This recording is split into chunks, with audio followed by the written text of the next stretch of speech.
All right, welcome to my, you guessed it.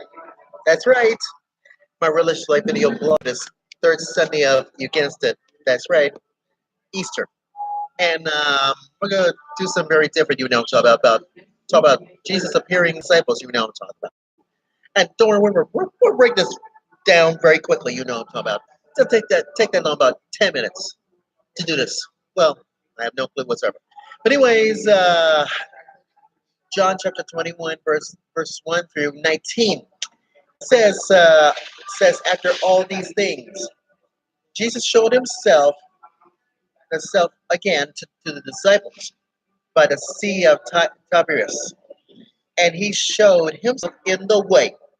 Gathered there together were Simon and Peter, Simon Peter, Thomas called the twin, and Nathanael of Cana in Galilee, and the sons of Zebedee, and two others of his disciples. And Simon Peter said to them, I'm going fishing. They said, We we will go with you. And they went out and got into the boat. But that night they caught nothing. Oh wow. They caught nothing? Well, who knows who's civilized about this one. Well, just after daybreak, Jesus stood on the beach,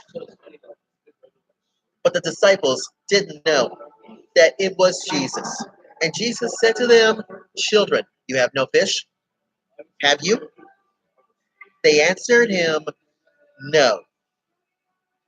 He said to them, Cast the net to the right side of the boat, and you will find some. So they cast it, and now they were not able to in haul it in because there were so many fish that disciple whom Jesus loved said to Peter, "It is the Lord." When Simon Peter heard that it was the Lord, he put on some clothes, for he was, naked, and jumped into you guessed it, into the lake. But the other disciples came in the boat, drag, uh, dragging the net full of fish,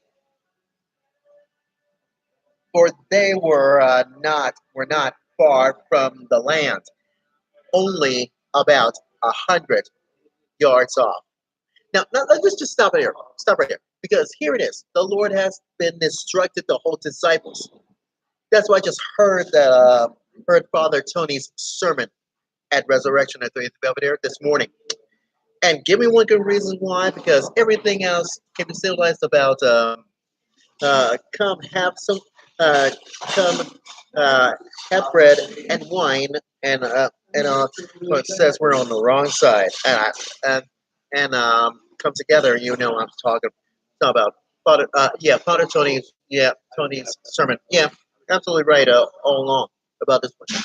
But this is what happens that his disciples to meet him in Galilee, which to explain why. Seriously, explain to this one why.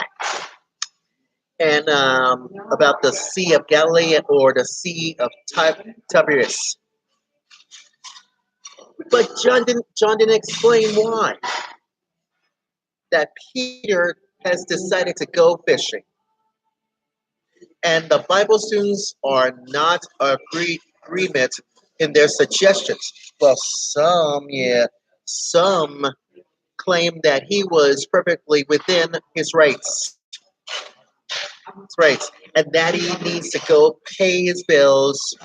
Just imagine my dad has to pay bills, AT&T bills, uh, light, and so it's the light bill from Walmart or BPD, and so it's the cable bill from Cox Cable, and and it's just everything else is civilized, and everybody wants to get money to go fishing. Why sit around idle and whatever it is? Get busy. But the others try to believe that Peter was called from that kind of life, according to Luke chapter 5, verses 1 through 11, that everything went wrong for him.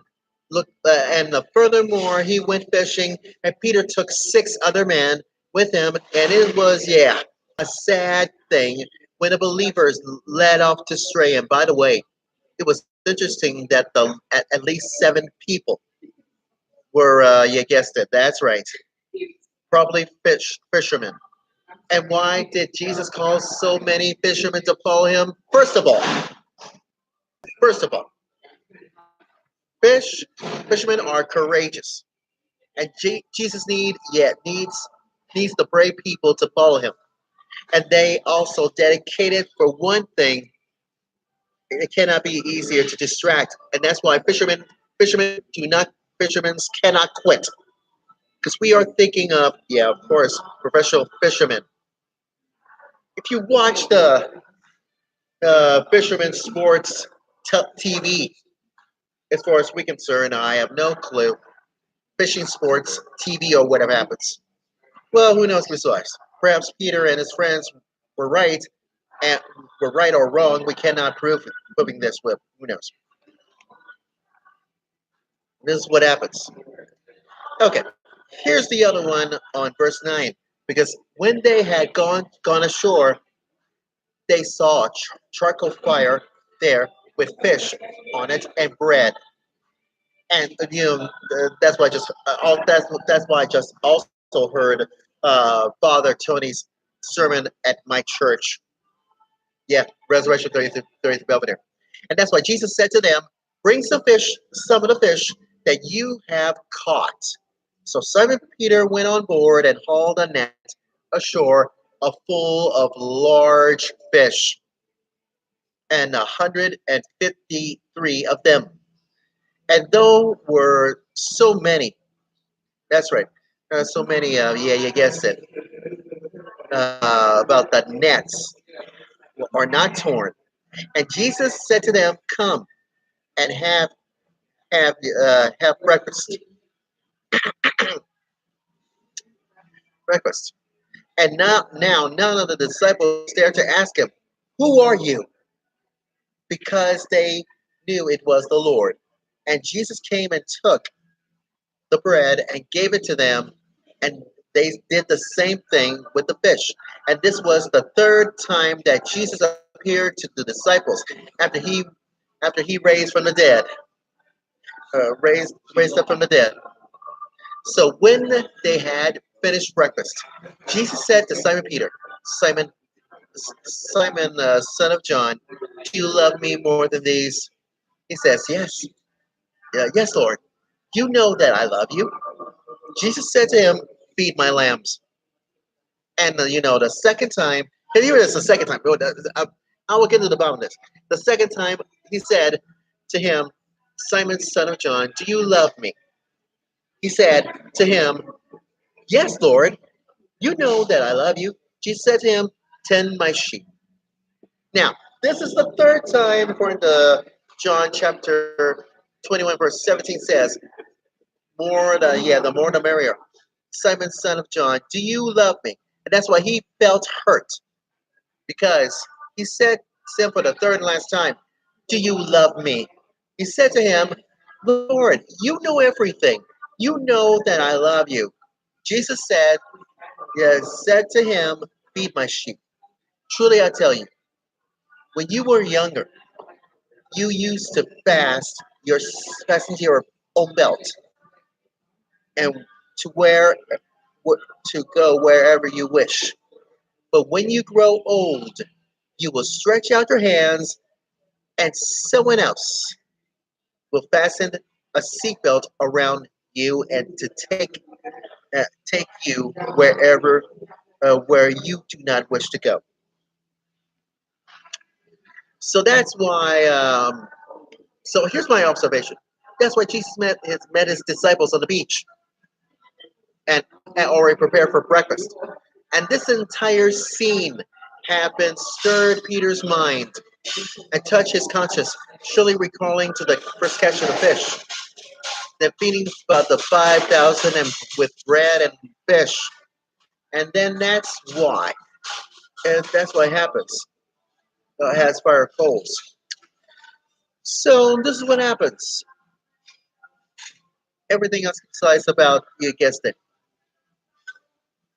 uh, about the key witnesses of you now here, Peter's love for the Lord. And the question is, do you love me?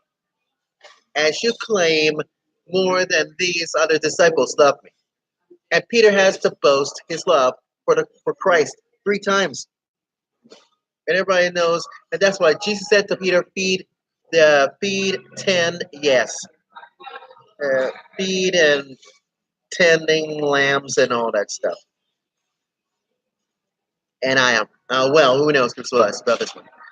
And there is more than a handful of boasters that Peter has believed that he loved the Lord more than others. So that's why judge severely. And now you know it happens. And and I have no clue whatsoever. So everybody knows to feed the lambs and all that stuff. But Jesus Christ is the good shepherd, the great shepherd, and the chief shepherd. Because you know why? Because everything else could be a Christian must care for the flock. And each of us have gifts from the Lord, and it should be used to protect and perfect for the flock. And you know why? Because everything could pay the no matter what it costs. And finally, um, I'm gonna wrap this up. Yeah, because we're getting close to time, and you know what I'm talking about. Anyways, and you know why it's gonna be perfect because wrapping this up on verse 19 says he he said to indicate the kind of death by which he would glorify God. And after this, said to him, "Follow me, follow me," because that's why Jesus has spoken to Peter's life and ministry, and now he talks about his death. Here's that this must have been a shock to Peter. There's no doubt that Peter was rejoicing and had been restored to fellowship and apostleship. Well, everybody's trying to speak in the last time because no matter what, because it really means it happens. So the moral of my religious life video blog story of this third Sunday of Easter, because Jesus Christ has transformed our lives today. Wherever he finds a huge believer who is willing to yield his will and listen to his word and follow his way, and he began to transform that believer and accomplishment things into this life. That's why he also begins to do wonderful things for life. Well, what about Peter and John? Well, have been off the scene, except their books for centuries. Well, I guess you now call it taking his place and take their place. What a responsibility on this third Sunday of Easter. And like I said before, what a privilege. Anyways, that's my religious life video blog story, and I'm sticking to it. We'll be right back because I'm on my way to Zozo Coffee House for, you guessed it, my Campus Life video blog.